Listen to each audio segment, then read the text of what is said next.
All right. Good afternoon. Good afternoon. Hello, everyone. All right.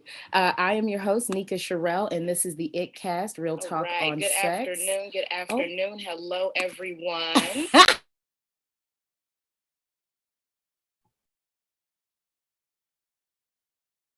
I gotta love the technical glitches, right? Okay. So, welcome everybody. This is the It Cast, Real Talk on Sex. This is our community outreach podcast that aims to increase diversity in conversations on health and sexuality. Through this work, we are creating a world where all people feel loved, honored, and respected. So I want to celebrate with you all for a second. It's been 1 year since we started sharing this work globally. Yes.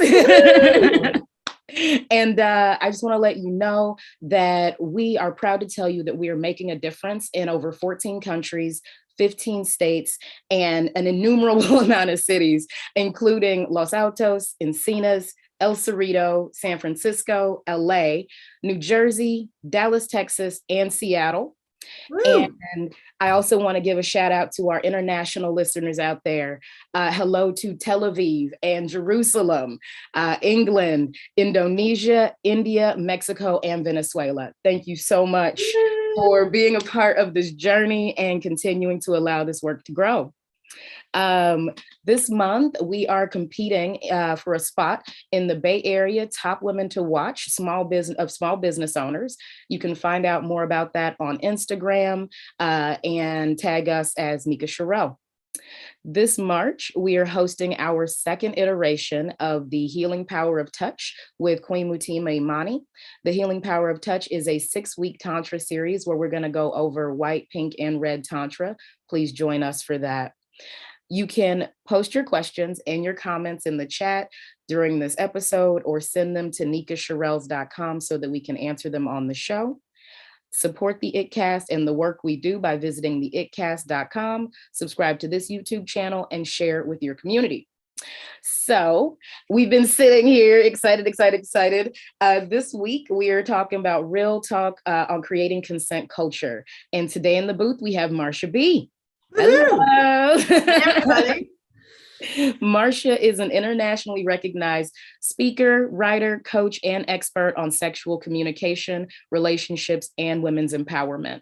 Since 2003, she has helped tens of thousands of people through her private coaching workshops and group programs. Her primary mission is to help women and the people who love them to overcome shame and get in touch with what they truly want. Yeah, thank you so much for being here. I'm so glad to be here. This is great. This is what I love about this is that it's so in alignment with what we're doing and what we are creating here on the ItCast and at Nika Sherelles. So go ahead and tell us a little bit about yourself and what brings you to the show. Well, a little bit about myself. So I grew up in Georgia in the 80s and 90s, which was not a particularly open place or time about sexuality. And I had two parents who lived together and were in a relatively happy marriage for a long time, but they were pretty conservative. But also my mom was worked in social services. And so she was like simultaneously like pretty Catholic, pretty Republican, pretty conservative, but she was also like very pragmatic and a nurse and working with, you know, pregnant teenagers and kids in the foster care system and issues of abuse and things like that. So I always give my mom a lot of credit, my dad too, but particularly my mom, a lot of credit on getting me started on the consent thing, because she was just very good with both me and my brother about like, you don't have to hug relatives just because they're your relatives. If there's ever something your friends are trying to get you to do that you don't want to do, you can, you know, tell them that I won't let you, just let me know what it is I'm not letting you do so I don't out you to your friends. Like I just always felt like my mom had my back in that way.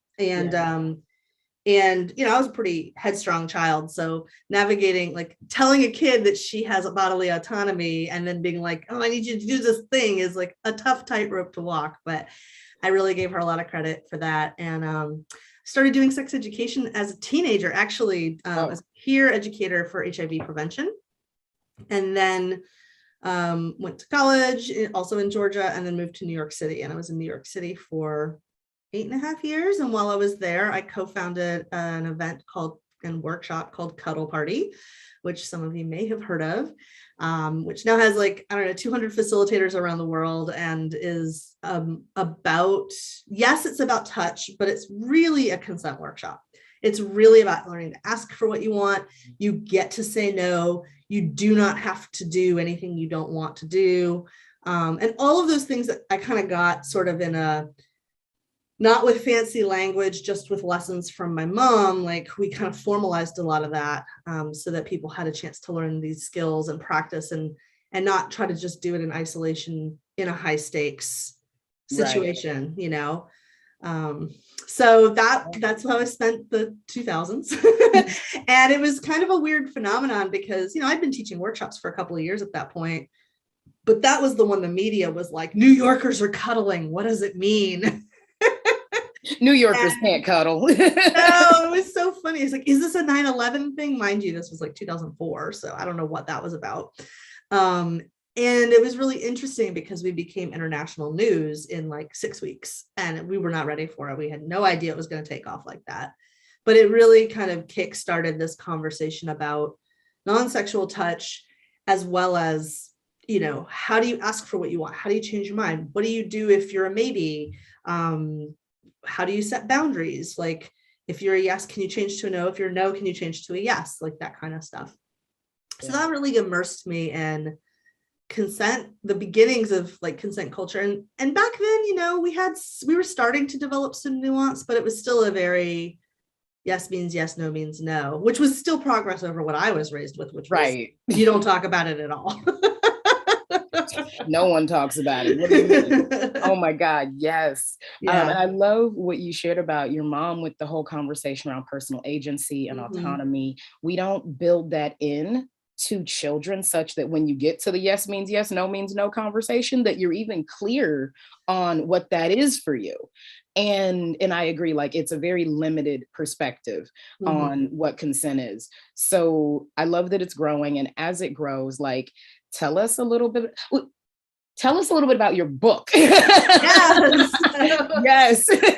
And then so that was what I was doing in 2000s. And then I moved to the Bay Area and I kept doing this work. And in, I think 2015, I was running a facilitation training for people who wanted to become cuddle party facilitators. And this woman, Erica Scott, came and participated, and she became a cuddle party facilitator. And she loved the work because she was a childhood survivor of sexual abuse, kind of the exact opposite of my experience of childhood in that regard.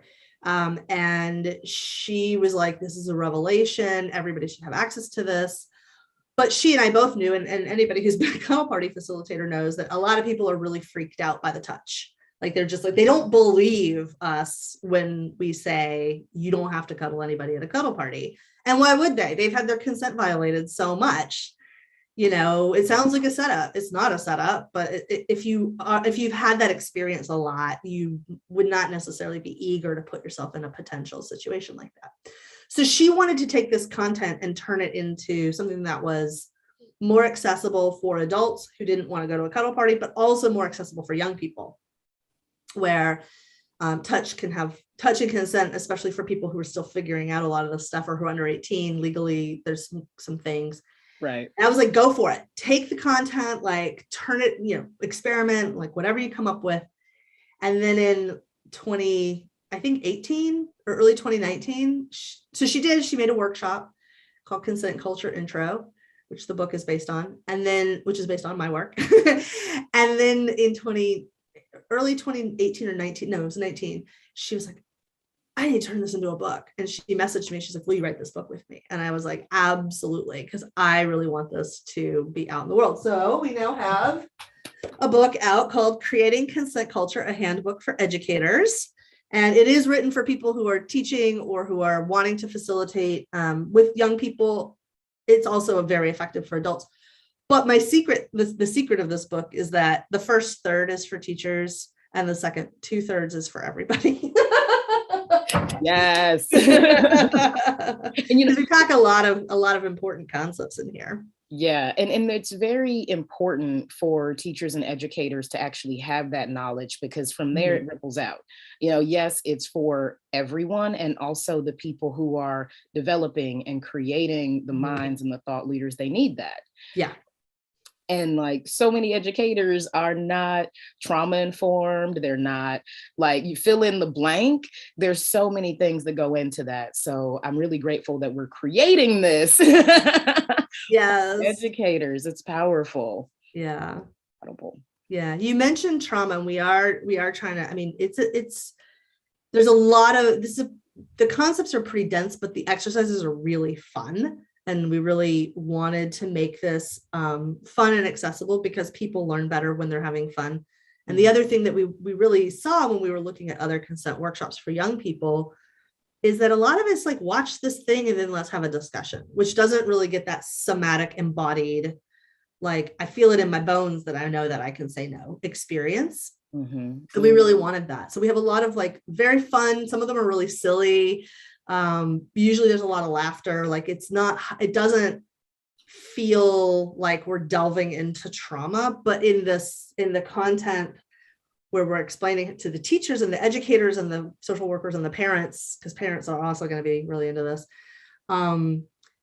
We talk about, fight, flight, and freeze. We talk about the fawn response. We talk about ways that trauma can show up. And we also talk about power dynamics. Not just like, boss and employee, but also sort of social power dynamics, race, class, because kids are sorting all this stuff out, and they're mimicking what the people around them are doing. And, disability, there's so many education levels, like there's so many things, physical size, right? These are all factors in consent. And we're really trying to get this idea that consent is not just about sex. It's like bodily autonomy. Thank you. Thank you. It has to start way before that, and that whole thing of like, parents are like, say no to sex, or say no to, you should feel empowered to say no to people you don't want to, whatever. But then at the same time, they're forcing their kids to hug their relatives if they don't want to, or kiss them, or like, we talk about this in the book, even under the best of circumstances, like the most like caring, nurturing parents, we learn how to go along with things happening to our bodies that we don't want before we can talk. We get our diapers changed when we don't want to. We get picked up when we don't want to. We get put down when we don't want to. So we all have this internalized going along with and tolerating things happening to our bodies. So we have to do some active counter programming on that. Yeah. And so, those mixed messages can be really hard, but if we can at least create little pockets where we can learn, it's, in my experience, has been very helpful for a lot of people. Yeah. Yes. Thank you for that. Yeah. It actually like hit me in a very physical way when we were talking about children not have, like, so many things happen to your body that you have no control over. And I think about things like corporal punishment and like physically reprimanding our children, like that. It creates so much separation from your physical self and your mental self. So yeah, and it's taken me many, many, many years. Like I follow my intuition, which is really just my body saying, hey, this doesn't work, or hey, that sounds like fun. And it's like, I wouldn't know that if I were still dissociating and disconnecting from who I am. Yeah, and it's corporal punishment. We talk about in the book, we talk about the dominant culture is a culture of coercion, and it's everything from corporal punishment and abuse and retribution to name calling. We're telling kids not to cry, like to just get over to ignore their feelings, basically, or to sit down and shut up. And it's not that it's consent culture is agreements, it's collaboration, it's not a free-for-all. So but it's that treating each other as in an age appropriate way, with like, you have input, you have some autonomy, and little kids, this is written for kids over 10. So, well, it's written for adults who are working with kids over 10, but it's also like extremely applicable to adults. And, the reason we're not working with younger kids in this is because of developmental stuff. But by the time kids are starting to be tweens and teens, it's appropriate to have more bodily autonomy. And it's very inappropriate to just be forced to comply just because some adult or somebody bigger or somebody with more social power says so. Right. And we get into those conversations at a very young age, like the popular kids and, all this interesting stuff. I love what you're talking about with power dynamics. Like, one of the things that I recognize is that people don't quite understand what is going on with power dynamics and why consent is something like, it'll come up later, like, oh, well, I didn't feel like I consented to that. And it's like, there's a bigger conversation over the power dynamics and the ability to communicate when you're really paying attention to it. So can we talk a little bit more about that? Yeah, we could talk for days about that. So we do talk about power and privilege in the book, and we do it in a way, again, that is, fairly accessible. We hope it's accessible. There's a little wheel in there that sort of looks at a lot of different power axes, right? So like there's race and there's disability and class, but there's also like physical size. Age is something a lot of people don't think about. In our culture, very young and very old people have a lot less bodily autonomy and are accorded a lot less respect than middle-aged people. Middle-aged people are sort of the powerful group. So our access to these things can also change over the course of our life. Gender is obviously also another sort of aspect of this. What part of town you grew up in, accents, or part of the country. I'm blonde, Southern Polish, and a woman. Like, I can't even tell you how many different ways people have tried to tell me I'm stupid over the course of my life. I love when they're like, oh, you're so articulate. Right. And these little microaggressions that add up and kind of make it so that it feels hard. And the thing is like culture making, culture creation, which is what we're talking about in this book.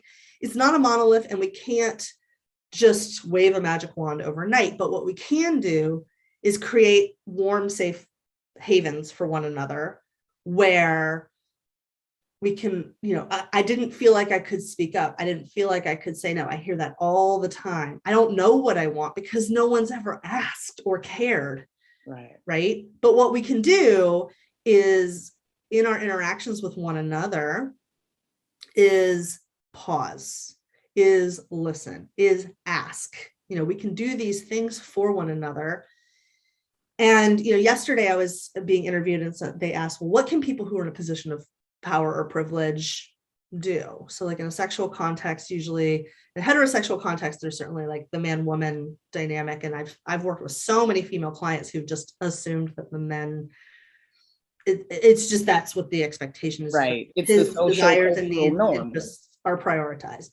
But even beyond that, there's like in a kink dynamic, like so many submissives feel like they can't speak up to their doms, and there's a lot of wonderful doms out there, but there's a lot of people who are abusers who use that as an excuse. And so in terms of what we can do, like, it'd be great if we all had like really thorough trauma awareness with fancy words, but we don't all have that. I mean, you don't really need it to do consent well. What you do is things like tell people it's okay if you say no to me. I'm not going to get mad. Right. Or even if I'm disappointed, I'm not going to punish you for it. Right. Or withhold, or, those kinds of things. We can literally ask, what do you want? And if they don't know, give options of what might sound good. Another thing that, especially in like a kink context, when I'm teaching consent and with those kinds of power dynamics, I really encourage the dominant in the negotiations to make a proposal for what they're going to do. Like, okay, so I think we could do this. Like, we've got a date scheduled. Like, let's do these activities in this time frame, whatever.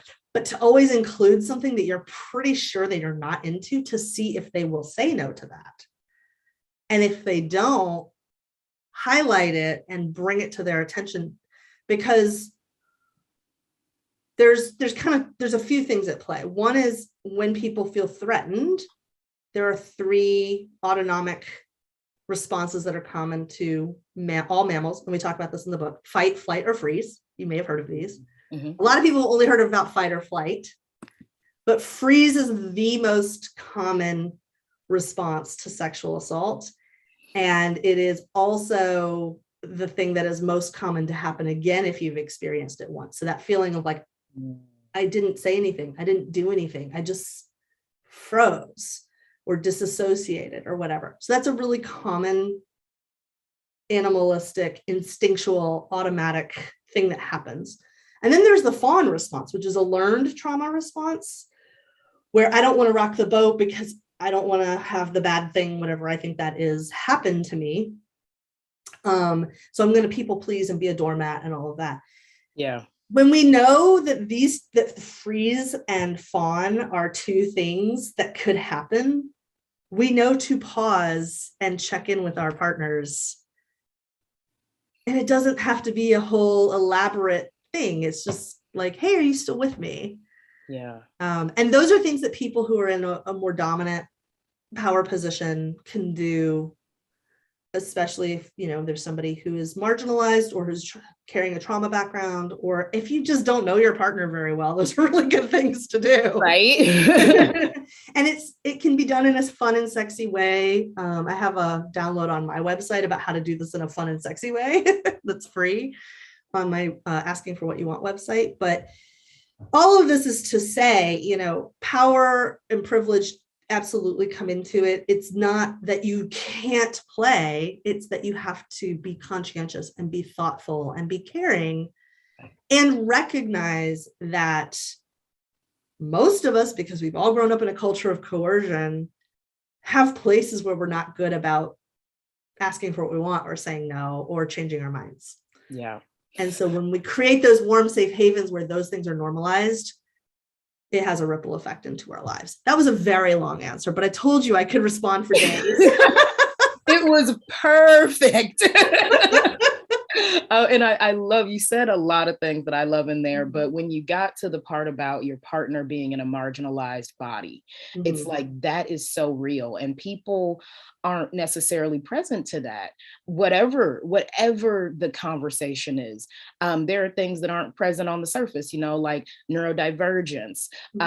There are, like certain disabilities. And it's like, to be able to share that in that space of like creating consent and having that conversation, is like granting someone agency, granting them the ability and the right to choose over their body. I think that's, that's incredible.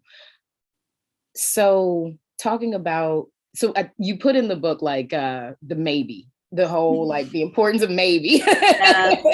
What do you do if you're a maybe? So outside of the fawn and freeze context, like, how does that relate actually? Yeah, so maybes can come up for a lot of different reasons. Sometimes we need more information about what's going on. Like, you asked me if we could go to a movie, but I need to know how long the movie is, so I know if I need to get back to, for the babysitter or whatever. Like, sometimes we just need more information. Sometimes we're a yes to part of it, but not a yes to the whole thing. Like, I'm a yes to you, but I'm a no to the activity. Or I want to do something, but not that. Right. And so that can be a confusing sort of internal experience as well. My sort of go-to advice with maybe is, if you're a maybe, say no, because you can always change your mind later. And a lot of times people think they have to have a reason for their no. And so we start with no as a complete sentence, and we have a whole bunch of fun little exercises on how to get more comfortable saying no. But we've all been in that situation where we kind of need more time to figure out like what's going on. Like, it's like spaghetti, it's like soup in there, spaghetti soup in our heads about whatever's on the table. And it's like, well, I like you and I trust you to have some intimacy, but I don't know if I have enough trust built with you yet for that activity. Or it could be, And to explain all of that is complicated. Right. But to be just like, no, I need more time. And the thing that I always tell my clients is, all you need to look for is like, does this feel better or does it feel worse? You don't have to have the answer. You just move. If you're continually moving to the things that feel better, it's better. Like you have to have the fully formed verbal, this is what I would like, and then I would like this, and then I would like that, and then I would like this other thing. Right. We think we have to pre-negotiate a lot of this stuff, but the truth is kids are really good at consent, actually. And they're good at the sort of on the fly co-creation. Important sidebar on the co-creation, if I may. Yes, please. So I do want to pause and take a couple steps back and define what I mean by consent, because the model that we're using is not the gatekeeper model that a lot of us have been taught, where one person asks and the other person says yes or no. They're the gatekeeper. In a sexual context, that's like based on, I don't know, 1950s sexual politics of like, there are only two people and one is a man and one is a woman, and the man wants the sex and the woman has the sex and he's trying to get it from her all the time. And she doesn't have any desires of her own. She's only allowed to say yes or no. There's so many problems with this model. Is she allowed to say no? Oh, well, in the 50s, you had better be able to say no. Or you were an impure woman, right? Like that's there's this whole virgin whore thing. There's so many challenges with this model. The gatekeeper model of consent is better than no model of consent. You know, at least people are asking and saying yes or no. And it is relevant in, for example, like legal contexts and medical contexts and things like that, where there's one person who is taking an action and the other person is, like, if you're submitting for a permit for your house, that's pretty much a gatekeeper model, but that's not sexy. And this is the thing that a lot of people don't get about sexual consent, is that sexual consent is sexy because we're shifting from the gatekeeper model to a collaborative model of consent. Right. Both people put their desires on the table. Both people put their boundaries on the table. Both people, you're navigating it as you go. You're checking in, you're asking. And like I said before, kids are actually really good at this. Let's play tag. Okay, you're it. No, I don't want to be it. Okay, you're it. Okay, I'll be it. Okay, that's base. Well, this other thing is base. Oh, now we're playing freeze tag, you know? Yes. And you kind of like work it out as you go, and you say things out loud, and then people either agree or disagree. Yeah, that's consent. That is a collaborative model of consent. We all could do this as kids. Yes, I love it. And, you know, like, it's a game. It's a game. Like, let's set up our game. Let's set up the parameters. Let's go have fun. Yeah. And one of the things that I think is happening as we become adults is like, there's a lot of shame for what we want. Like, well, I want that to be based, but I can't tell them, or, you know, all these different things. And what you said earlier about being willing to say no, or being willing to like receive a no, and letting people know that like, it's okay if you say no. These different places inside of us where as we age, it's like, it's harder to communicate. It's harder to say, this is what I want. Well, and I would say too, if it's a gatekeeper model of consent, a no is a rejection. But in a collaborative model of consent, a no is information. Interesting. So if we're like putting everything we want on the table and looking for the Venn diagram overlap, it's sort of like we're sorting out, that's in, that's out, that's in, that's out. And, you know, one of the things I'm always, again, this is not in the book, this is more adult, more of an adult thing. And I do talk about this in my free download, is, you know, ask for a lot more than you think you can get. Because if you accept that no is part of, is information, if you ask for more, like what most of us do is we don't ask for what we want, we ask for what we think we can get. So that means we ask for 30% of what we actually want and we get 10% of it. And so we're constantly like feeling shame and lack and scarcity. But if you ask for, say, 100% of what you want, and your partner's like, no, so in the first example, they're no to 20% of what, you know, like, but the second, they might say no to a lot more stuff, and you might get a lot more stuff. So if you're relating to no as information, and you're putting more stuff on the table, and you're not relating to no as I asked for the wrong thing, and you're not treating your partner as a gatekeeper, you're treating them as a collaborator, it becomes easier to hear a no, because it's like, well, I got a no on that, but I got a yes on all this other stuff. So cool, let's go do that. Right. And that's, there's still shame, there's still challenges like wrapped up in this, but it is a fundamental shift in how we relate to asking, to boundaries, to yes, to no. And it is a lot more fun, honestly. Yeah. Like you're getting a lot more no's and a lot more yeses. So if you're fixated on the no, you're still going to probably have a problem, but that shift to, well, we're collaborating and we're seeing where the overlap is. And like, we're figuring out what sounds good for our time together. How do we want to share space? Let's create an agreement about how we want to do this.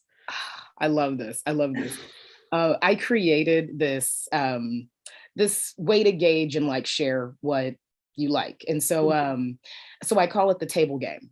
Ooh. Yeah. And so like, so like, you're putting your cards on the table. And so it's like, hey, I like this. I put it on the table. And then you decide if you want to pick that up or not. And it's like, yes or no. And there's nothing to it. And then they put something on the table and then it's received in the same regard. It's like, does that work for me? Does that not work for me? And even though it can be a little challenging to show your cards, it moves through so much so quickly. And you get this like nice, healthy list of like, these are all the things that are fun. Right. Both of us. And there's apps that do similar things. I've seen a couple of apps out there that have a similar, like, you only see each other's answers if you're both a yes. Oh, I like that. Yeah, there's like, I love that idea of literally putting it on cards and then putting it on the table. That's so great. I love that so much. Oh my gosh. So there's so many ways. There's so many ways to actually create this. And okay. There's an aspect of me that's actually like rectifying this gatekeeper model because it's so like familiar. It's like, well, what do you mean there's this other concept? And so my first thought was like, oh, well, like the women are the gatekeepers. And I'm like, that's super heteronormative. And I'm like, the person with the body, like that. Anybody can be a gatekeeper is the thing in a gatekeeper model. If somebody wants something and they're, first of all, fixated on it, or second of all, that's the only thing, because they're only asking for what they think they can get or the thing they want the most, and they're not paying attention to the whole gamut of desire, of their own desire, they're giving this other person power. But the flip side of having that power is you're not allowed to have any desires of your own. Right. And so there is, it can play out in so many ways. Like when a person's body is fetishized, when you're fetishized, you're also not really an agent and allowed to have your own desires. You're just a stand-in for somebody who thinks that object is hot. Right. Or so like the sort of very obvious example is this heteronormative thing, but it could happen, women to men, it can happen women with women, it can happen across racial lines, gender lines, like all over. There's infinite numbers of ways people have figured out how to either be just shitty to one another, or who figured out how to like objectify or like just narrow their experience because they're afraid or ashamed, and I have a lot of compassion for that. Like, it's scary stuff. But when we see the other person as a full person, then they're no longer the gatekeeper. And I see a lot of people sort of treat their partners like, well, they're the ones that say yes or no. I'm like, what do they want? Right. What are the other things that you could be doing that both of you would be finding fun that you're not even talking about? Right. Yeah. And that's still the fascinating thing is that's actually still collaborative. When you're like responding to your partner as the gatekeeper and they're responding to you, it becomes a self-fulfilling prophecy of like blame and tension on both sides. It's nasty. It's just not, I mean, it can be hot if it's negotiated. There you go. But when it's not negotiated, it frequently becomes a place where couples get bogged down with, especially like higher desire partners and lower desire partners. You see that a lot, where the lower desire partner just becomes this gatekeeper and is frequently afraid to initiate because it might lead to sex, and they don't want sex, but they might want closeness, but then they don't initiate closeness.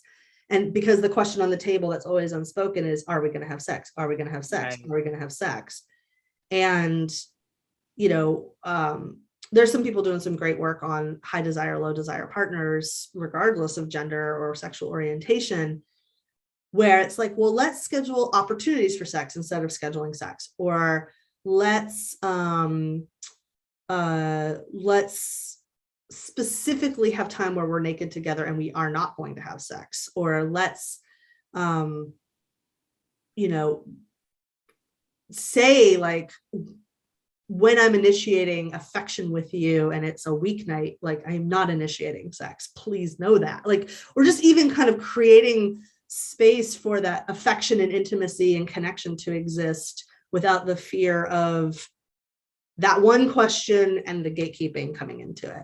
Yeah. This is very far outside the context of the book, but it isn't in terms of, you know, right, application and implication. Yeah, I mean, and we're creating a culture of these conversations. Mm-hmm. So there's going to be a lot more, like, I'm sure you could write a library of books of all the things that, you know, like that we're working towards. Yeah. And one of the things that you said is like the higher desire, low desire partners. I'm so glad that you shared that. Mm-hmm. I see a lot of couples where it's like there's a frustration. It's like, you're not giving me what I want. You don't want what I want. You don't love me. Right. Like it's a deep, deep rabbit hole.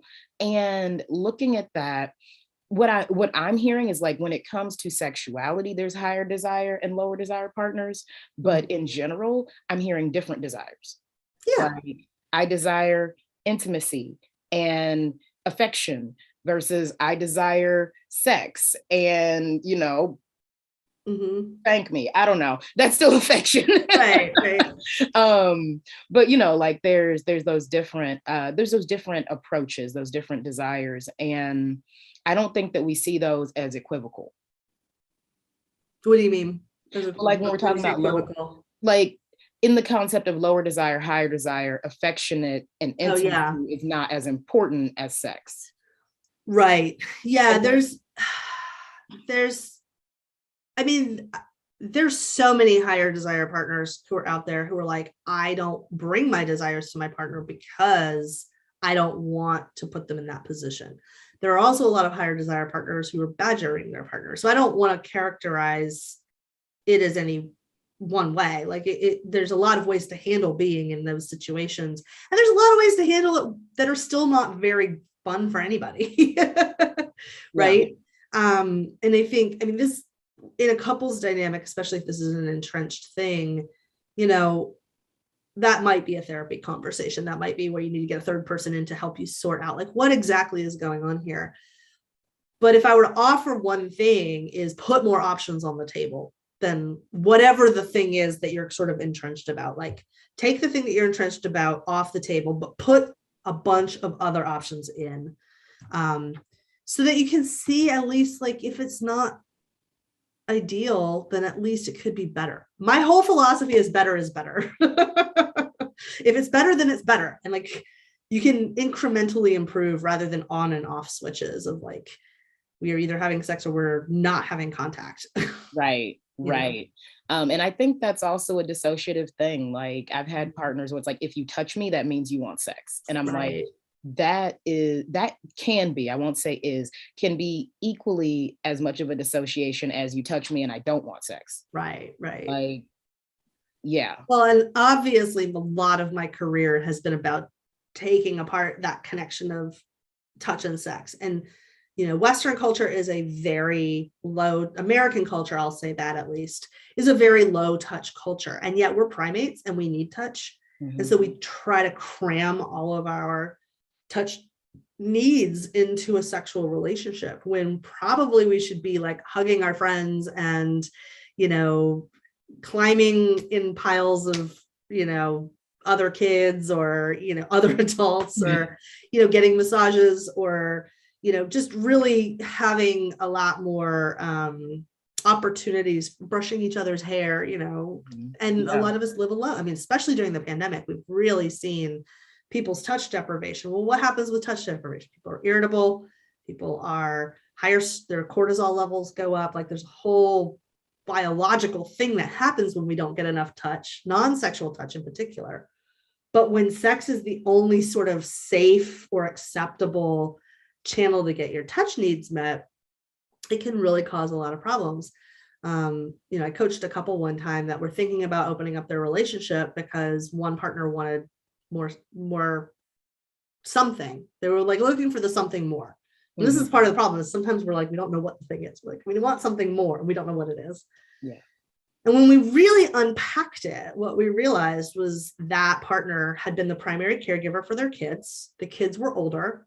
They used to have a lot more affection with the kids. And it had just organically gone out the window as the kids got older and weren't around and were, exercising their own bodily autonomy. And so they got a dog, because actually what they needed was, that was actually the answer, was I need a critter to like cuddle with. Yeah, affection. And it's like, we think that these things, when our only answer for touch needs is sex, it doesn't occur to us to like cuddle our friends or hold hands with, our bestie, or to get a dog. Okay, so this might be a side note, but totally fine. what I'm hearing is this actual conversation around like puritanical ideals is actually pushing us into a more hypersexual culture. It's true. It's true. The irony of it is that don't touch anyone because it'll lead to sex makes us a lot more sexual and makes our sex less good, because we're trying to get too many needs met in too small of a container. Like, sex is awesome. I am a fan. I love a good romp. And sometimes what you need is somebody to hold you. Sometimes what you need is somebody to flirt with you. Sometimes what you need is somebody to pat you on the butt. Sometimes you need to be tied up and left alone for a little while. Yes. And when those are all options that are available, you can start to like choose off of a menu instead of being like, I guess sex is the thing we're doing. And now I'm like cranky about having sex because I'm trying to get something else met. Right. Yes. Oh my gosh. That's so funny, because I've shown up to sexual encounters with a whole like plan, like Right? There's a script, there's an outline. And like my PowerPoint projection. Right? Like, we're going to do all these things. Yeah. This is the time that I have it. So yeah, that's okay. So I want to talk, you mentioned something about context and how that changes consent. So can you share a bit about what that is?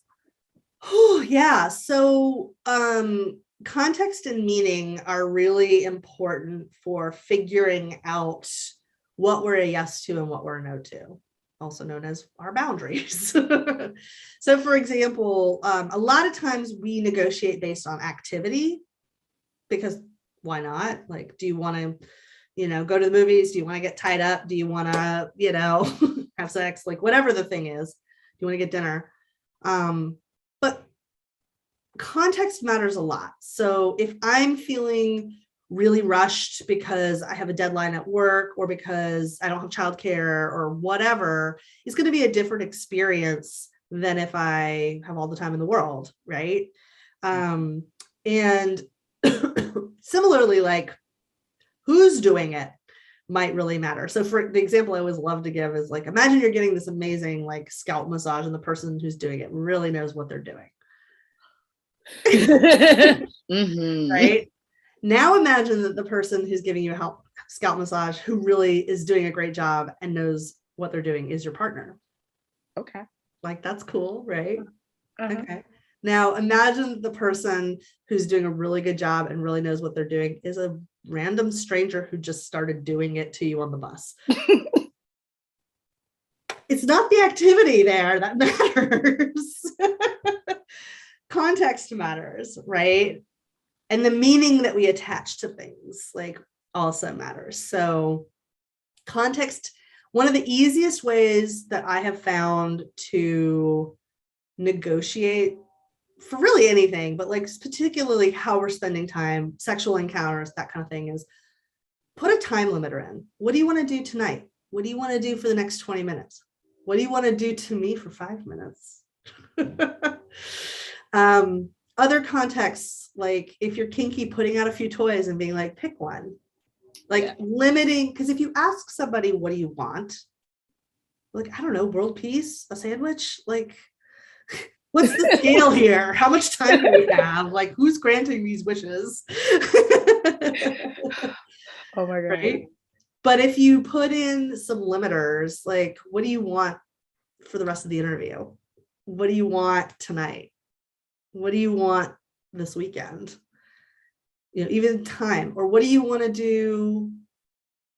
Here's 3 options. Which one is appealing? Like, do you want Thai, sushi, or Korean food? I don't know. I guess I want Asian food tonight. Sushi does sound good. Putting in some context, putting in some limiters really helps people narrow down what they want, and also figure out if they have enough time, if they have enough attention, if they have enough energy.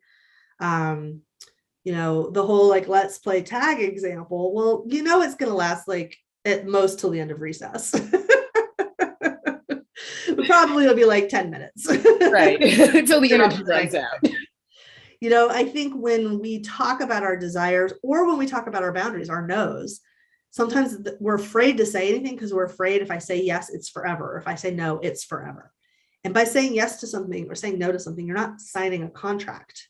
You're not obligated to do it until the end of time. You're allowed to change your mind, which we have a whole chapter on in the book too.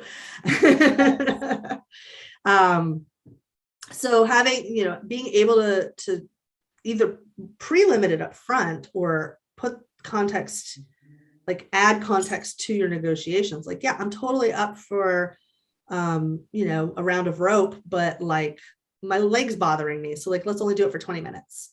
Right. Or only this section. Right, exactly. Or, only in the context of at an event or with a teacher, because neither of us know what we're doing or whatever. Another thing that I like to use as context, and this is not in the book, but it is in the free guide on my website at askingforwhatyouwant.com, is instead of asking, hey, do you want to do blank? There's also, do you want to try blank? It's a very different question. Or instead of do you want, you can say, are you willing? So there's 4 questions. Instead of saying, do you want to do X? You could say, are you willing to do X? Do you want to try X? Or are you willing to try X? Those are really different questions that might elicit really different answers. Right. Like, are you willing to try this for 20 minutes? Is a really different thing than, do you want to do this? Right. Like, there's a lot of of times, if I'm a maybe, I don't know if I want it, but I might be very enthusiastically willing to experiment. Yes. Yes. If you're asking me if I want it, I'm like, I don't know. I don't have any experience with that. I have no idea. And also, what if like I try it and I don't like it? And is that bad? Like, yes. can I get out of it if I, so changing even the questions we ask. Yeah. Like, do you want to try this? Things. There's a lot of things I don't want to do, but I would totally like try it. Like, that's yeah, it's not something I think about. It's not a desire I have. I've never really thought through the logistics of it. I don't know if I'll like it. But if you're into it and I like you and we've got the time and the space, sure, why not? Let's see how it goes. I love it. One of the things that I've shared is, when it comes to consent, make sure you have all the information. Make sure you're sharing all the information, like such that consent is actually present in like all regards. And what I love is that we're also bringing context into that.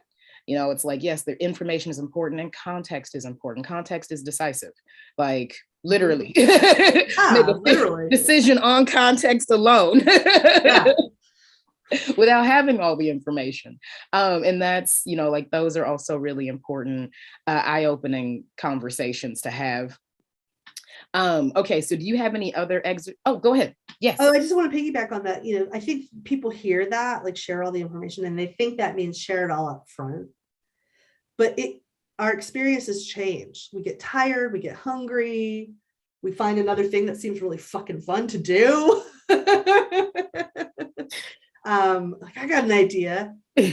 Sharing how things are changing for you as you go is part of sharing information. And not all of it has to be verbal. There's ways you can set up nonverbal communication. Again, that's in the free download ebook on asking for what you want.